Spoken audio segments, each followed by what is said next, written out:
Senhoras e senhores, boa noite.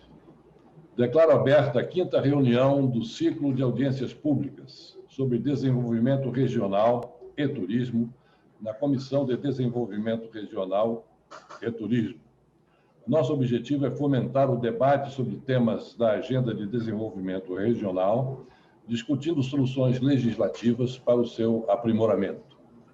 Informo que as participações dos cidadãos serão recebidas nos seguintes canais: Portal E-Cidadania, que pode ser acessado a partir do site da comissão, e pela ouvidoria do Senado, pelo número 0800 061 2211. Excelentíssimas senhoras senadoras, excelentíssimos senhores senadores, senhoras e senhores participantes desta audiência pública, estimados telespectadores que nos acompanham pela TV Senado, caros internautas. Retomamos hoje as audiências públicas sobre temas que tratam do desenvolvimento regional. Em maio último, nesta comissão, demos início a um esforço de reflexão sobre as dificuldades enfrentadas pelo setor de turismo por conta da pandemia do Covid-19. Realizamos 8 mesas de discussões sobre as dificuldades conjunturais e os gargalos históricos enfrentados por diferentes segmentos turísticos na busca de soluções criativas e ações efetivas para a saída da crise. Em seguida, passamos a debates centrais da agenda de enfrentamento das desigualdades regionais. Foram realizadas 4 audiências públicas em que debatemos o Plano Nacional de Desenvolvimento Regional, o Plano Nacional de Recursos Hídricos, a aviação regional e a Política Nacional de Irrigação. Neste mês de agosto, continuaremos a abordar aspectos essenciais do desenvolvimento regional em nosso país, com destaque para a saúde, a educação, a energia, o transporte aquaviário e a internet 5G. Na noite de hoje, discutiremos o tema o SUS como instrumento de redução das desigualdades sociais e regionais. Como todos sabemos, desde março de 2020, estamos imersos na maior crise sanitária mundial do último século. Um dos aprendizados mais importantes que herdaremos da pandemia de Covid-19 no Brasil será certamente a valorização do SUS. Que belo trabalho vem realizando o SUS em favor de todos nós brasileiros. O nosso Sistema Único de Saúde foi um avanço dos mais valiosos alcançados na Constituição Cidadã de 1988. Como chefe da nação à época, tive a honra de sancionar, em setembro de 1990, a lei que implantou o SUS, concretamente. 30 anos depois, portanto, o Brasil pode se orgulhar de ter hoje o maior programa de assistência médica do mundo. O SUS está presente em 100% dos municípios brasileiros, garantindo um atendimento democrático e universal à população brasileira. Nosso Sistema Único de Saúde tem sido fundamental no enfrentamento da pandemia. Graças à sua estrutura, seus servidores comprometidos e também à experiência, longa experiência acumulada, o Brasil está hoje entre os países com maior número de vacinas aplicadas no mundo. 140 milhões de doses já foram aplicadas nos braços dos brasileiros. Já somos mais de 100 milhões de vacinados, ao menos com a primeira dose. Até o final deste ano, espera-se que toda a nossa população-alvo esteja imunizada. Ressalto que, para que esse objetivo seja alcançado, é fundamental contar com a participação de todos.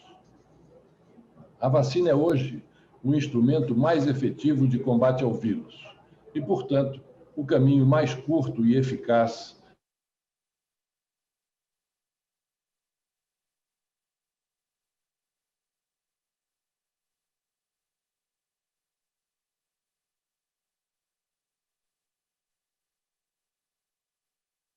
reforço, quando o momento chegar, retorne ao posto de vacinação para receber a segunda dose. O ciclo completo nos possibilitará proteger a nós e aos nossos entes queridos, além de preservar o emprego e a renda. As vacinas aprovadas pela Anvisa são seguras e nos permitirão retomar a vida normal mais rapidamente. A crise que enfrentamos só será superada com vacina no braço, comida no prato e carteira assinada. Superar a pandemia está, portanto, em nossas mãos. Felizmente, contamos com um instrumento de apoio fundamental, um sistema de saúde de valor inestimável e eficiência comprovada em iniciativas de vacinação em massa. O nosso SUS constitui igualmente ferramenta poderosa de combate às desigualdades sociais e regionais. Estamos convocados, nesta noite, a refletir sobre caminhos e estratégias para adensar a contribuição do nosso sistema único de saúde na construção de um país socialmente mais justo e regionalmente mais equilibrado. Para discutir tema de tamanha relevância, sentimos-nos muito honrados nesta comissão pela presença dos seguintes ilustres convidados. Senhora Renata Maria de Oliveira Costa, diretora do Departamento de Saúde da Família do Ministério da Saúde. Doutor Leonardo Moura Vilela, assessor parlamentar do Conselho Nacional de Secretários de Saúde. Senhora Célia Fernandes, secretária municipal de Saúde de Maceió, Alagoas. Antes de passar a palavra à primeira palestrante, eu gostaria de informar a todos aqueles que hoje estão nos dando o prazer da sua presença, que teremos perguntas e comentários dos nossos internautas, que passarei depois de uma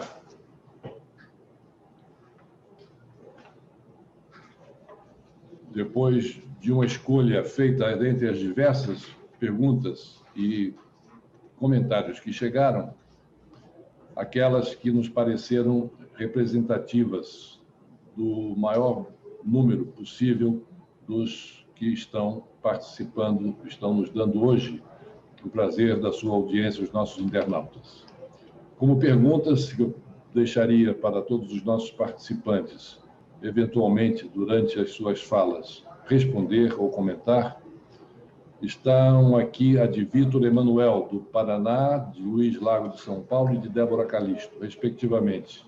De Victor Emanuel, do Paraná, além da redução gradativa da desigualdade social por meio do SUS, existe outro paradigma social sendo sanado progressivamente? De Luiz Lago de São Paulo, o que fazer para evitar a politicagem no SUS? Como otimizar e humanizar atendimentos? De Débora Calisto, do Paraná, como o SUS pode ajudar na redução de desigualdades se quem é tratado na rede particular geralmente são melhores tratados e se curam mais? Como comentários de Bruno Pires, de São Paulo, diz ele, embora as falhas e pontos a serem melhorados ser um grande orgulho para qualquer brasileiro contar com um sistema gratuito tal qual, o que podemos fazer de melhor? De Rick Brown, do Paraná, um aumento da qualidade e agilidade nos atendimentos e nos subsequentes procedimentos médicos diminuiria a distância social existente.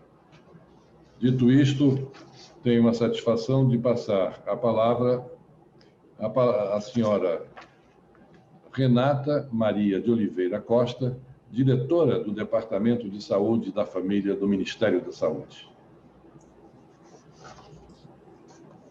Boa tarde, senhor presidente Fernando Collor. Estão me ouvindo bem?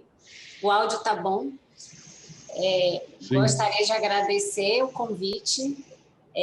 Me sinto muito honrada, inclusive, dessa audiência estar sendo presidida pelo senhor, que foi também no seu mandato que nós implantamos o Programa de Saúde da Família. E hoje eu estou aqui assumindo a diretoria dessa cadeira e nós avançamos muito, nós vamos estar compartilhando com os senhores. Em seu nome, né, representando aqui o ministro de Saúde, o doutor Marcelo Queiroga, e o secretário também da Atenção Primária à Saúde, o doutor Rafael Parente, eu saúdo os demais senadores e senadoras aqui presentes e os nossos espectadores também.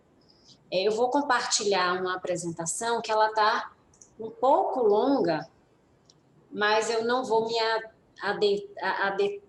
ater a vários dos slides, mas como havia a proposta de compartilhar,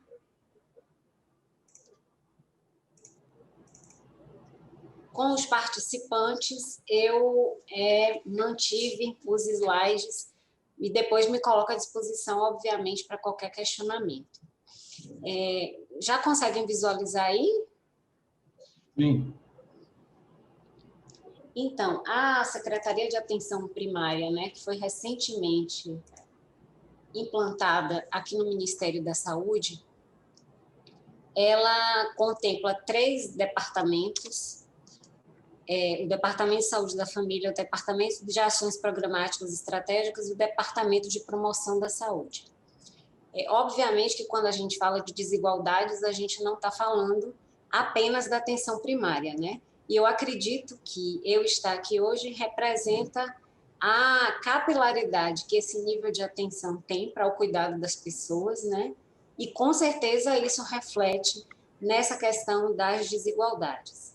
Então, o novo organograma do Ministério que criou a Secretaria de Atenção Primária, a gente tem dentro do Departamento de Saúde da Família uma coordenação que eu destacaria como aquela que tem um olhar mais específico para as desigualdades sociais, né? Nesse universo de desigualdades territoriais que a gente tem, inclusive, no nosso país.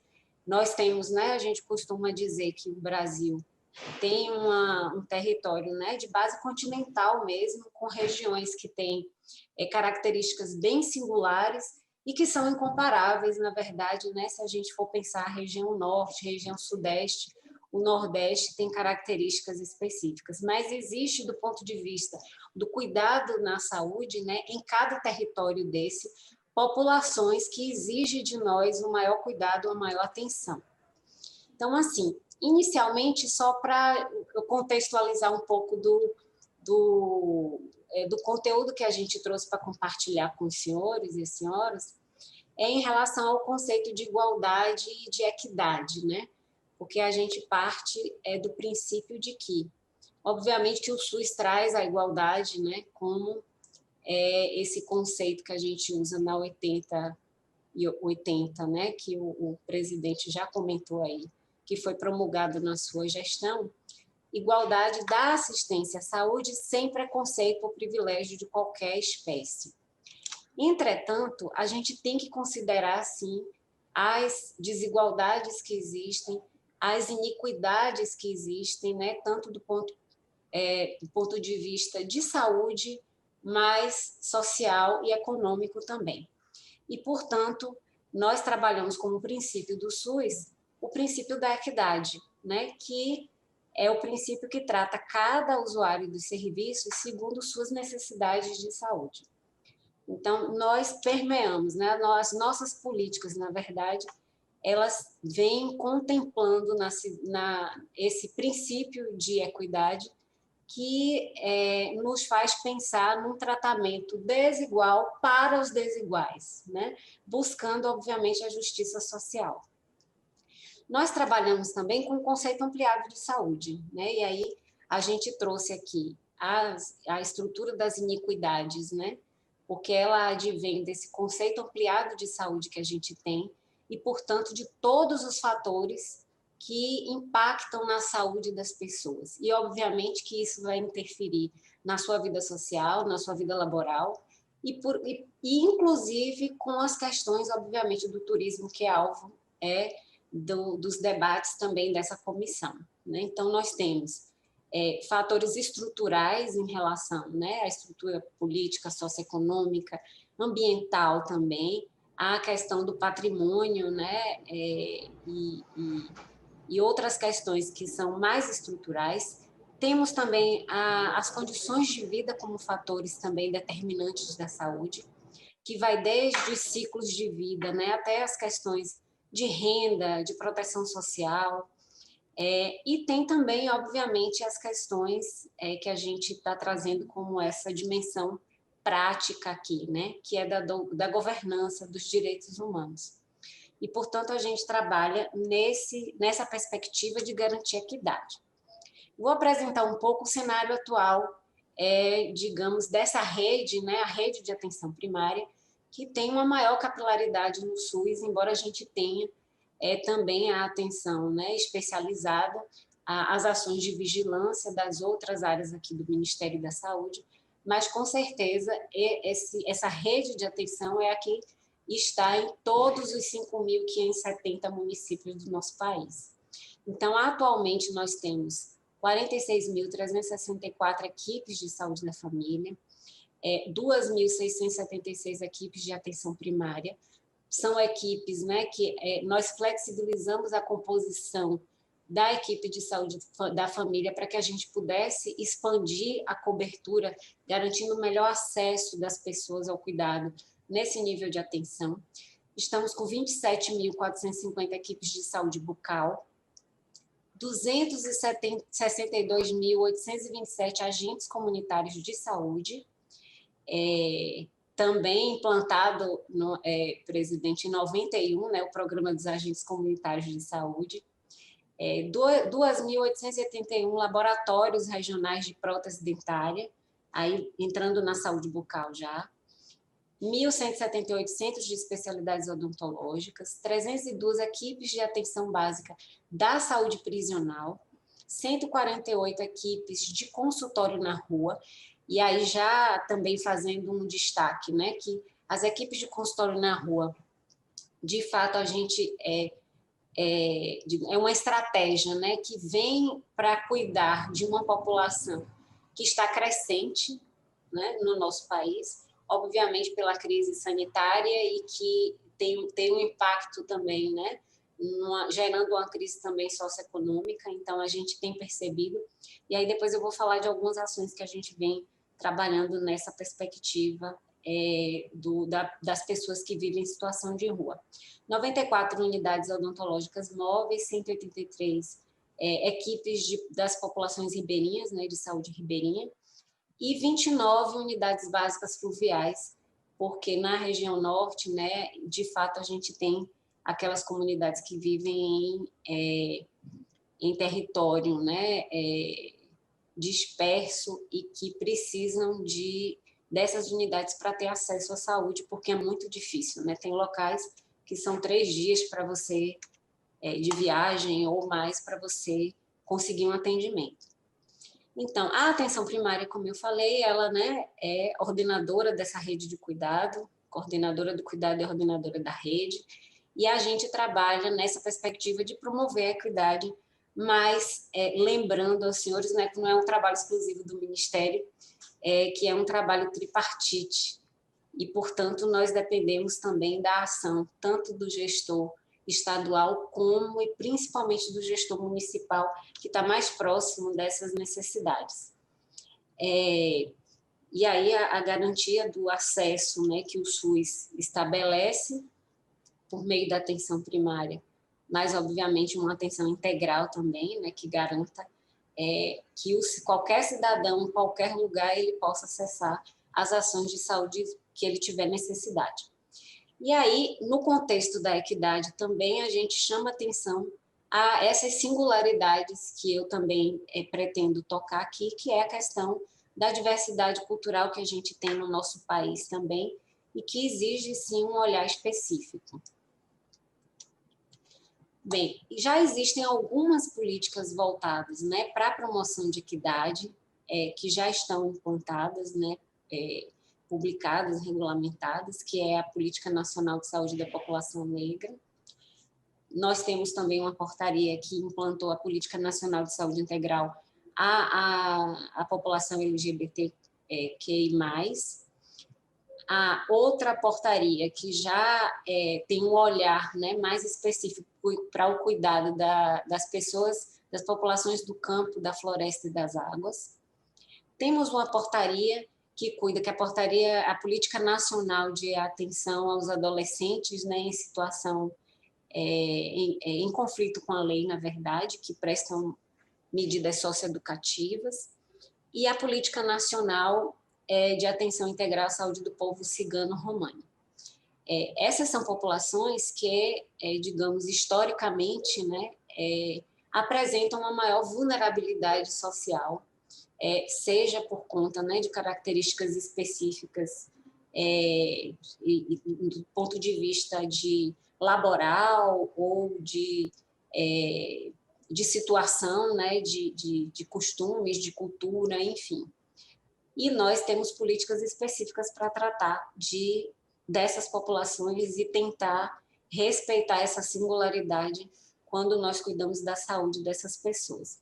Existem outros grupos populacionais que a gente tem buscado também cuidar, olhar, né, tirar da invisibilidade, na verdade, que são as pessoas com albinismo, que a gente teve, inclusive, demandas internacionais importantes, né? Uma população que vem sofrendo bastante porque já acessa o SUS já com complicações de saúde, né? Seja câncer de pele, problema oftalmológico, perda de visão. Então, a gente precisa ter um olhar na atenção primária para essas pessoas.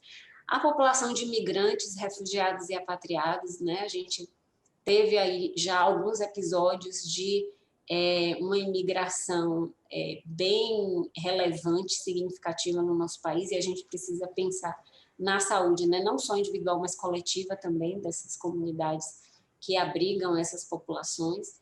A população indígena em contexto urbano, né? Uma discussão que a gente tem feito também, porque a CESAI cuida, a Secretaria, né, do Sistema de Saúde Indígena, cuida dos indígenas aldeados, né, em contexto diferente dos índios que já vivem em contexto urbano, mas que traz consigo, obviamente, sua carga, né, cultural, sua matriz cultural e de saúde, e a Política Nacional para a População em Situação de Rua.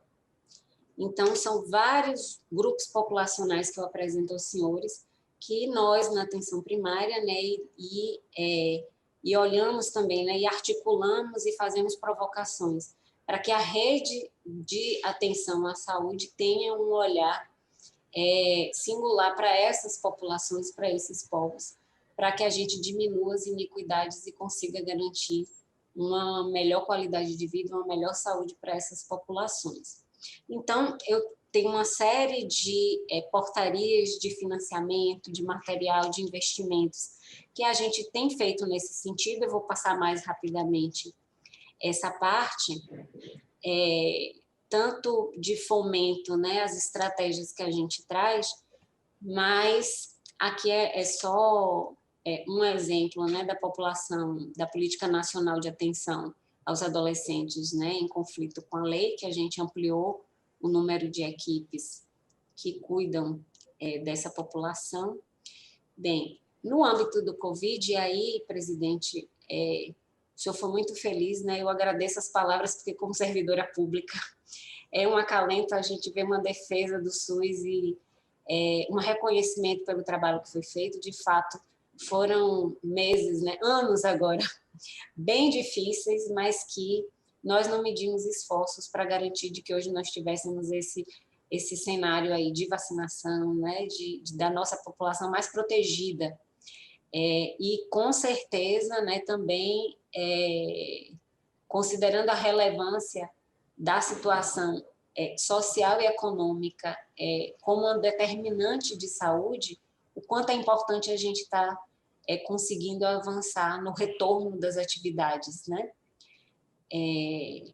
Então, há algumas portarias que nós lançamos especificamente para essas populações que eu lhes apresentei, né, no âmbito da pandemia, onde foram aprovadas, né, diversas medidas provisórias e recursos extraordinários, que nós fizemos repasses tanto para os povos e comunidades tradicionais, né, que aí vai desde o povo cigano, que já foi citado, né, LGBT, mas aí tem as marisqueiras, né, os pescadores,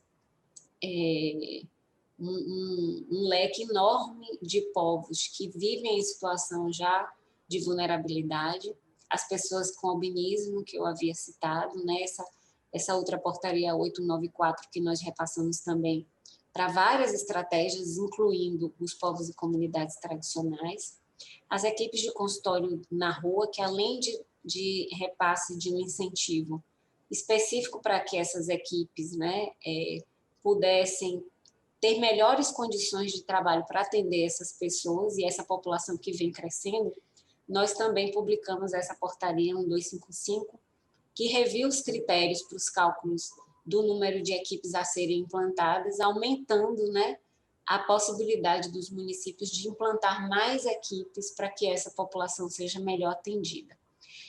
Nós usamos, obviamente que tem outras estratégias aqui, não só da Secretaria de Atenção Primária, mas de outras secretarias, visando, né, essa correção dessas desigualdades, dessas iniquidades que nós temos nas diversas regiões.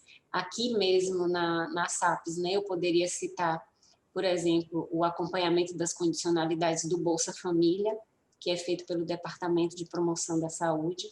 No outro departamento de ações programáticas, nós temos a Rede de Saúde Mental, a Rede Cegonha também, nós tivemos quadros importantes aí de não só de adoecimento, mas de óbito também em gestantes.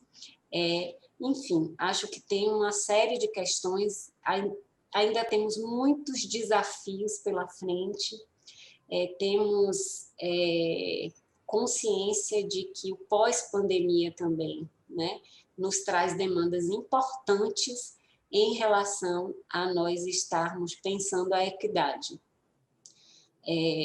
Temos o Covid longa, né, que são os sintomas persistentes da Covid, com problemas respiratórios, enfim, psicossociais, mas nós temos também uma demanda reprimida que, ao enfrentarmos a Covid, muitos agravos, inclusive crônicos, né, ficaram, de fato, menos assistidos e que a gente vai ter que pagar essa conta, com certeza, mais adiante. Mas, assim, nós estamos empenhados em manter uma rede de atenção, né, fortalecida, agora retomando o credenciamento de novas equipes para ampliação, para implantação de novos serviços na rede, porque o momento de pandemia, de fato, o orçamento que já estava previsto, né, nós possibilitamos, tinha mudado também o financiamento da atenção primária, né, em 2019, e aí veio a pandemia. E nós fizemos todos os esforços para que não houvesse nenhum prejuízo do ponto de vista financeiro para os gestores municipais manterem a assistência e manterem os serviços funcionando. E agora a gente está rediscutindo os indicadores, porque tem uma perspectiva da gente fazer repasse de recurso por desempenho, né, para os municípios, justamente para que a gente incentive cada vez mais que essa assistência se dê da melhor forma e com muita qualidade que todo cidadão brasileiro merece, né? E todas as regiões, e obviamente pensando não só nas desigualdades, né, do ponto de vista socioeconômico, mas também reconhecendo aqueles que se esforçam para fazer o melhor SUS possível. Eu me coloco à disposição, muito obrigada.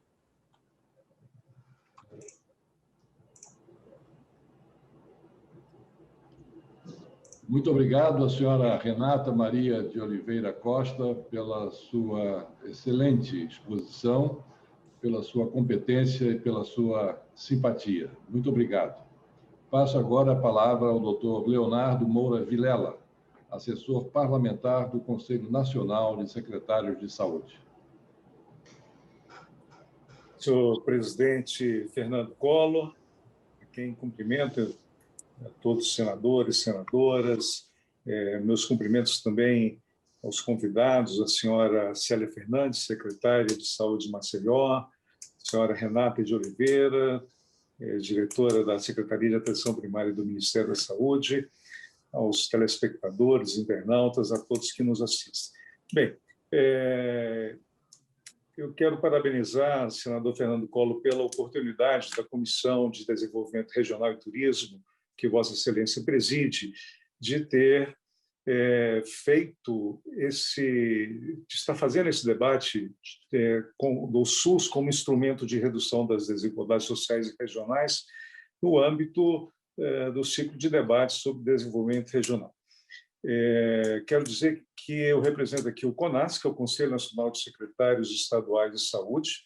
O CONAS representa os gestores estaduais na Comissão Intergestores Tripartite, a CIT, a Comissão Tripartite, que é responsável pelas políticas de saúde no Brasil, pelo rumo que o SUS, que o Sistema Único de Saúde toma no país. Ela é composta pelo Ministério da Saúde, representando a União, pelo CONAS, representando o conjunto das secretarias estaduais e do Distrito Federal, e pelo CONASEMS, que é o Conselho Nacional de Secretarias Estaduais Municipais de Saúde, representando os municípios, os 5.570 municípios.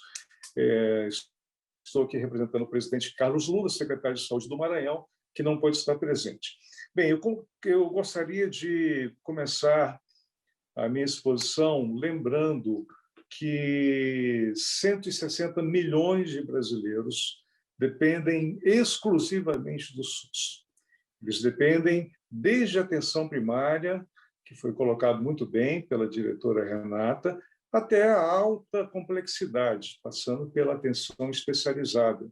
Quero lembrar, senador Fernando Collor, que a grande maioria, a quase totalidade dos transplantes renais, hepáticos, cardíacos, de pâncreas que são realizados no Brasil, são realizados pelo SUS, inclusive nos melhores hospitais que nós temos no Brasil, nos hospitais de excelência, além dos hospitais públicos, que também são de excelência na sua grande maioria.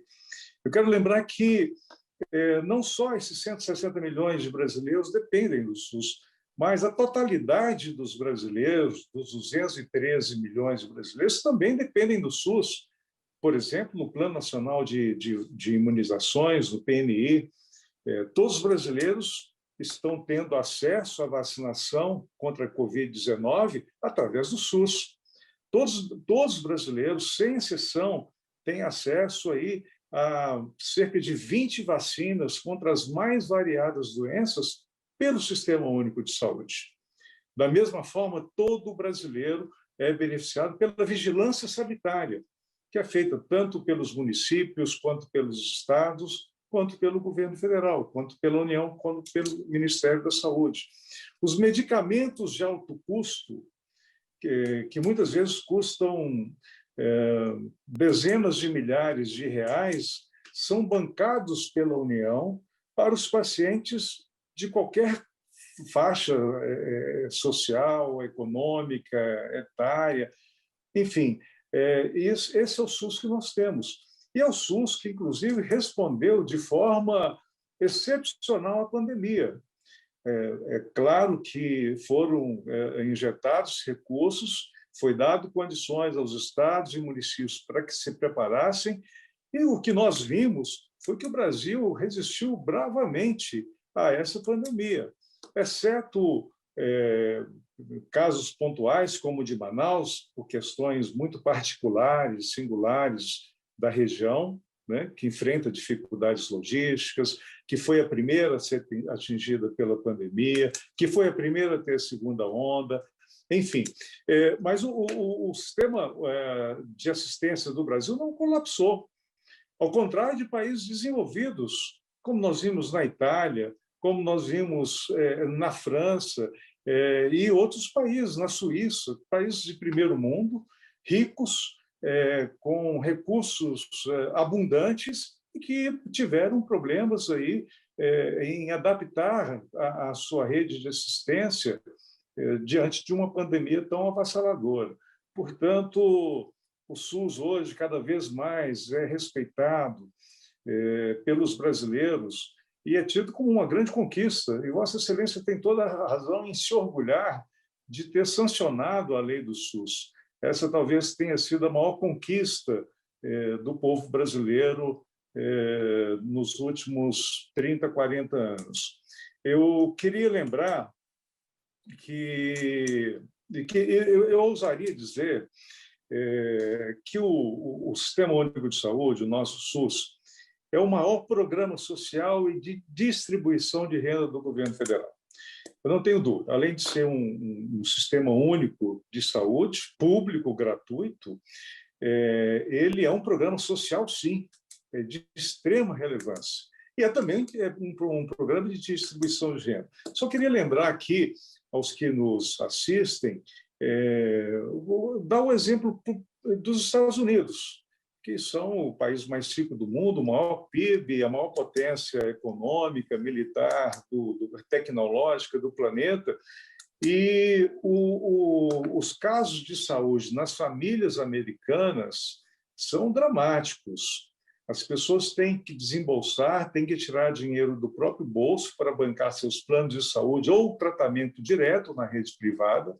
E isso leva a situações terríveis, como o de venda de bens, o de venda inclusive da casa onde moram, leva a uma situação de falência de famílias por problemas de saúde, o que o SUS evita, na grande maioria das vezes, que isso aconteça no Brasil. E muitas vezes as pessoas estão tão acostumadas com o SUS que não se apercebem disso, não se apercebem da vantagem que é de ter um sistema bancado por todos nós que pagamos impostos para que todos tenham acesso à saúde. Portanto, quando nós falamos em fortalecer a atenção primária à saúde, que foi muito bem exposta aqui pela Renata, nós estamos falando em diminuir as desigualdades sociais, diminuir as desigualdades econômicas e regionais do povo brasileiro. Quando nós falamos em fortalecer a atenção especializada, em fortalecer a atenção de alta complexidade, essas duas últimas normalmente feitas pelos estados, pelas secretarias estaduais de saúde, nós estamos falando em reduzir as desigualdades regionais, sociais, econômicas, enfim, estamos contribuindo para um país mais igual, né? E a forma que nós temos de fortalecer o SUS é muito claro, fortalecendo o financiamento do SUS. O SUS tem um subfinanciamento crônico, que vem aí desde sempre, né? Passou por todos os governos, de todos os partidos, de todas as ideologias, mas quando se coloca dinheiro no SUS, claro que com controle, fazendo todo o monitoramento, nós vemos a resposta muito rápida. O exemplo maior foi nessa pandemia de Covid-19, né? E nesse aspecto, presidente Collor, o Senado tem um papel fundamental, que é, através do Orçamento Geral da União, através da lei orçamentária, aumentar os recursos para o Sistema Único de Saúde, né? Como eu disse anteriormente, quando o SUS teve recursos no ano passado, em 2020, né, e 2021 também, inclusive estamos utilizando restos a pagar, o SUS respondeu rapidamente. E aproveitando aqui para responder às perguntas que foram formuladas por Vossa Excelência no início, antes de abrir a palavra para os convidados, reduzir as desigualdades pelo SUS, como foi colocado por alguém que fez a sua pergunta, isso é muito claro. Isso, para nós, eu que sou gestor de saúde, sou médico, trabalho no setor público há muito tempo, isso é extremamente claro e óbvio, né? Outro telespectador, outro internauta coloca aqui como evitar a politicagem. Eu vejo que a gestão do SUS ela é revolucionária, ela é um exemplo para o mundo, ela é única e um exemplo não só para o Brasil, para outras áreas, mas para o mundo inteiro. A gestão do SUS ela é compartilhada entre os 3 níveis da federação, estados, municípios e União.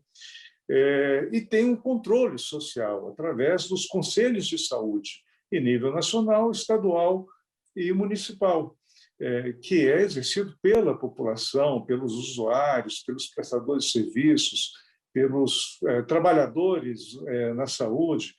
Enfim, é um sistema e os recursos são controlados pelos tribunais de contas, né, pelas controladorias da União e dos estados.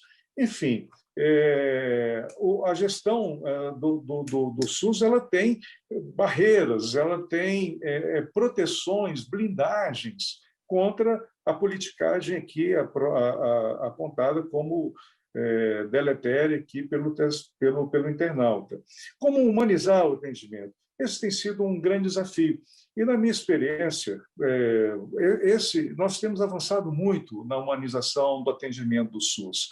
Essa é uma preocupação de municípios, estados, do governo federal também, e, sem dúvida nenhuma, e essa é também uma exigência, né, da população. Né? Quanto ao questionamento de que a rede privada é melhor, nós temos que ter muito cuidado com essa afirmação. Primeiro, porque pesquisas de opinião feitas por órgãos nacionais de prestígio, tecnicamente reconhecidos, mostram que a avaliação do SUS é igual ou melhor que a rede privada. Né? Se nós pegarmos as reclamações dos planos de saúde privados, ou mesmo da rede privada, vamos dizer que são muitas, não existe sistema perfeito. Né? E o SUS tem melhorado constantemente. Hoje eu posso dizer a Vossa Excelência, senador Collor, que nós temos centros de excelência nos diversos níveis, nos municípios, nos estados, no próprio governo federal, que estão entre os melhores do país, os melhores do mundo. Né? São centros reconhecidos nacional e internacionalmente. Né? E o que nós podemos fazer de melhor, que foi o que o outro internauta colocou, para melhorar o SUS? Eu vejo que nós temos dois pilares. Um já foi dito, que é o financiamento, né? E que passa obrigatoriamente pelo Congresso Nacional, pelo Senado e pela Câmara dos Deputados. Né?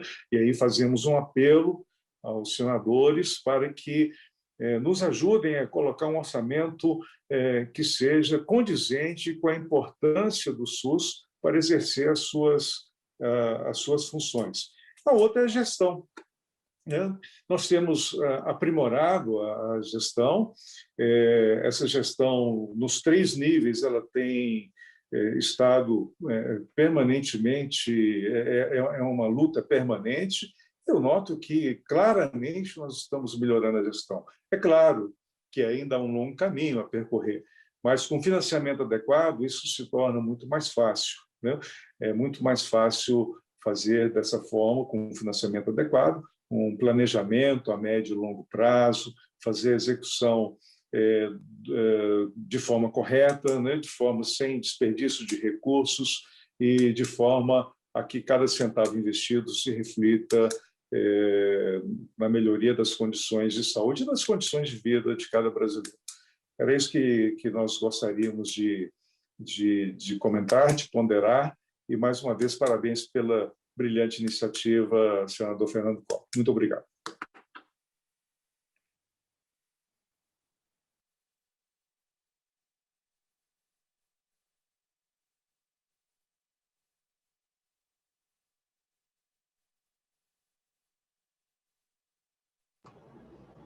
Muito obrigado mais uma vez ao doutor Leonardo Moura Vilela, assessor parlamentar do Conselho Nacional de Secretários de Saúde, pela sua exposição.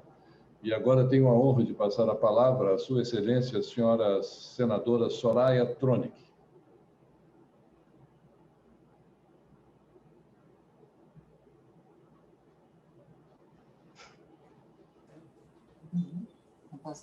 Senador, eu estou aqui com uma dificuldade. Se o senhor puder me deixar mais tarde, eu agradeço. Porque agora vamos encerrar já, senadora. Ô, senador, só um minutinho. Me perdoe, eu estava com dificuldade para entrar. Por favor.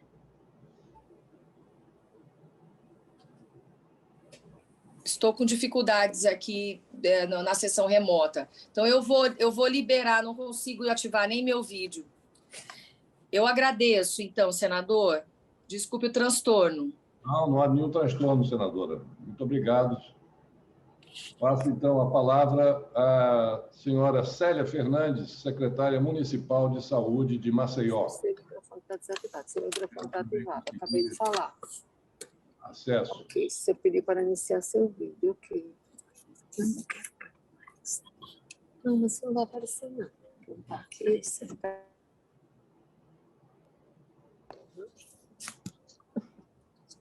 Parece que não está conseguindo acesso.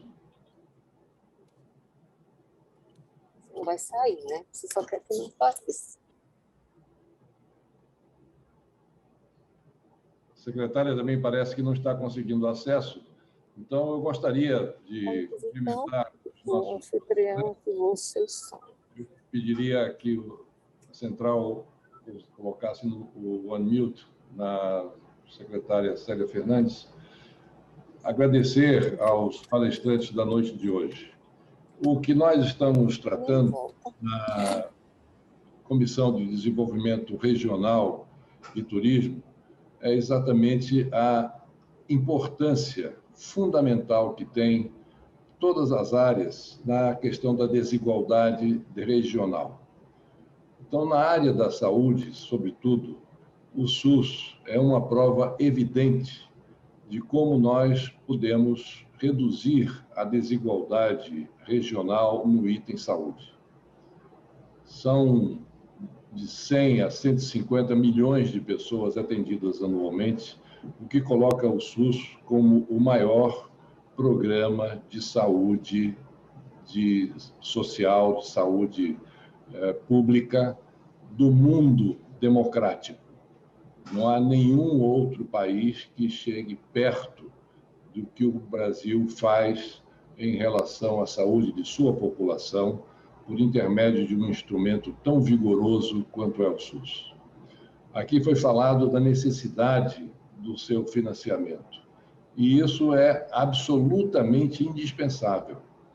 Nós verificamos, como foi dito pelo Dr. Leonardo, uma melhoria na liberação de recursos em função da pandemia. E nós vimos que, em função dessa maior liberação de recursos da pandemia, o SUS, como responsável pelo maior também programa de imunização do mundo, porque nem os Estados Unidos chega a ter a capilaridade que o SUS tem, o sistema de saúde dos Estados Unidos tem a capilaridade que o SUS apresenta, nós vimos como a reação do SUS foi imediata. Hoje nós falamos em 2 milhões de pessoas imunizadas ou vacinadas por dia. Se nós tivermos ainda mais capacidade, essa capacidade vem aumentando dia a dia, como nós estamos verificando, com a chegada de mais vacinas, o SUS terá condições de bater recorde nas imunizações, na imunização da população brasileira. É realmente algo espetacular, sobretudo no sentido da diminuição da desigualdade regional. Porque não fosse o SUS, como nós poderíamos imaginar que a população de regiões mais carentes, de regiões mais distantes do centro-sul do país, como elas poderiam estar sendo atendidas se não fosse o SUS? É preciso que nós paremos um pouco e imaginemos, com essa reflexão, a importância fundamental, vital, que o SUS exerce, não somente na saúde da população brasileira, como na diminuição das desigualdades regionais neste campo. Por isso, eu fico muito feliz e muito orgulhoso por ter sido, como presidente da República, aquele que sancionou a lei e implementou o SUS no Brasil, com 2 medidas provisórias de setembro e novembro de 1990. Foram as medidas provisórias que fizeram com que o SUS fosse implementado e que rapidamente ele tomasse esse enorme espaço em que se constitui o nosso país. E hoje aí está o resultado do SUS, quando nós verificamos que, chegando recursos, a resposta imediata que ele dá. A solicitação que eu faço sempre às autoridades é de que não deixem, e nisso eu cobro também em termos da atuação que todos nós, senadores e deputados, deveremos ter no Congresso Nacional, de que não deixemos faltar recursos para o SUS. Que o SUS não seja esquecido depois de passada a pandemia, que é uma tendência natural. Depois de passar essa pandemia, que nós todos aguardamos e esperamos que seja o mais breve possível, que depois disso, bom, o SUS cumpriu com seu papel, agora não precisa mais que tantos recursos sejam encaminhados para esse sistema. Não, nós temos que manter uma regularidade, um montante de recursos e, sobretudo, a regularidade na transferência desses recursos para que os serviços básicos de atendimento à população, sobretudo a população mais vulnerável do nosso país, não perca a sua consistência e não perca o seu dinamismo. É realmente muito importante, dentro do tema de desenvolvimento regional, que nós consideremos a área de saúde como plenamente representada, como um dos fatores de redução das desigualdades regionais, a ação e a atuação, a ação do SUS e a atuação de todos aqueles que fazem do SUS esse instrumento fabuloso de atendimento à população da saúde do povo brasileiro. Por isso, agradeço mais uma vez a participação de todos que hoje estiveram conosco. Pergunto mais uma vez à Sua Excelência Senadora Soraya Tronic se está em condições de fazer a sua participação. Agora sim, senador. Agora sim. Obrigada, obrigada. Passo a palavra a Vossa Excelência, senadora. Senador, obrigada.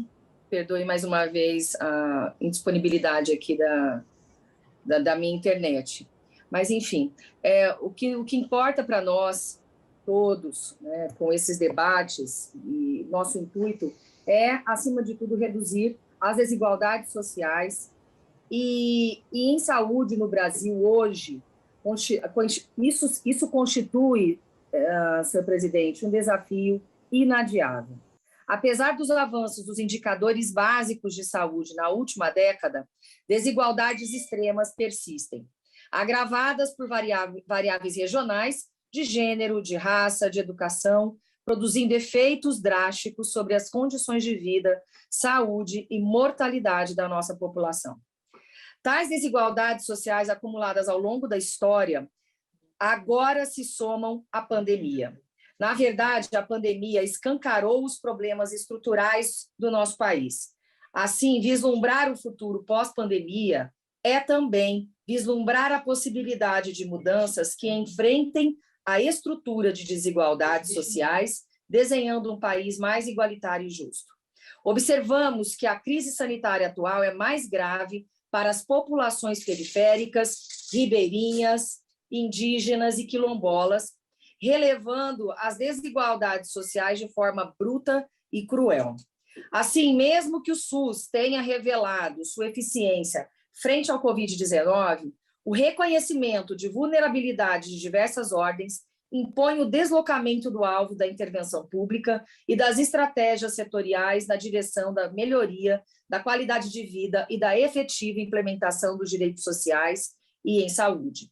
Nesse sentido, debater sobre a sociedade brasileira no contexto de pandemia é necessariamente debater sobre as diversas faces das desigualdades e privações de liberdade, como no acesso à saúde pública, água tratada, condições reais de se proteger do vírus, condições de isolamento ou distanciamento físico, melhor dizendo, de moradia, coabitação e etc.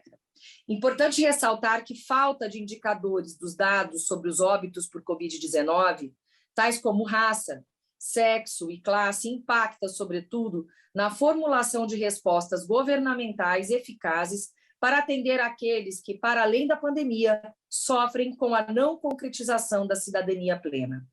Que essa sessão, presidente, de debate nos leve a todos, eleitores, políticos, gestores, a fazer melhores escolhas, priorizando a pauta de enfrentamento das desigualdades sociais, preparando o nosso país, sobretudo com relação aos mais vulneráveis, para soluções mais honrosas desta e das próximas crises que tivermos de enfrentar todos juntos. Então, quero parabenizar pela audiência pública, pelo tema, e dizer que nós, no Senado Federal, estamos de parabéns, porque produzimos como nunca. E eu acredito agora na presidência do senador Rodrigo Pacheco, esse segundo semestre promete que consigamos avançar nessas pautas e levar para a população brasileira aquilo que ela realmente precisa e, acima de tudo, que merece. Obrigada, senhor presidente.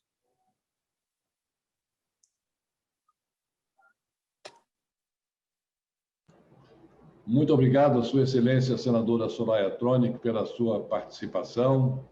Muito obrigado a todos os senhores palestrantes. Eu gostaria de informar que continuaremos realizando, ao longo do segundo semestre de 2021, no âmbito da Comissão de Desenvolvimento Regional e Turismo, aqui do Senado da República, ciclos de audiências públicas, sempre às segundas-feiras, às 18 horas, até o encerramento da sessão legislativa presente. Na próxima segunda-feira, dia 9 de agosto, debateremos o tema educação. Vejam como é transversal o tema do desenvolvimento regional. O tema educação como estratégia de redução das desigualdades sociais e regionais. Outro tema extremamente importante.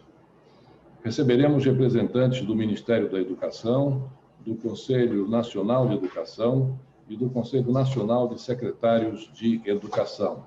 E, para isso, convidamos a todos aqueles que nos acompanham para que participem, sobretudo os nossos internautas, a quem agradeço mais uma vez a participação sempre contínua nas nossas audiências públicas, para que participem também dessa nossa próxima audiência na segunda-feira que se avizinha.